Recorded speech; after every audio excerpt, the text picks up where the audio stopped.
Hi guys, Robin here with WTI. Let's check out this fabulous lick pad. This set of lick pads is super sturdy. The suction cups are honestly so good. I almost couldn't peel this thing off the table initially.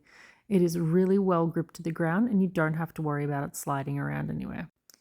I got this mat set because I was told that it is beneficial for dogs when they're getting older to keep their brain active by licking. This set comes with everything you need, including this really fabulous cleaning brush.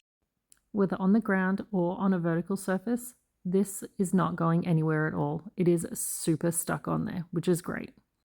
Prepping them really depends on what your dog prefers. Here I've just got peanut butter, but I have put it in the freezer with yogurt before, and he loved that too. So depending on how long you want them to be amused, you can either freeze it, there's different recipes out there. Either way, they will love it and it will be beneficial for them. As you can see, my dog loves them, therefore so do I. But that's just our point of view.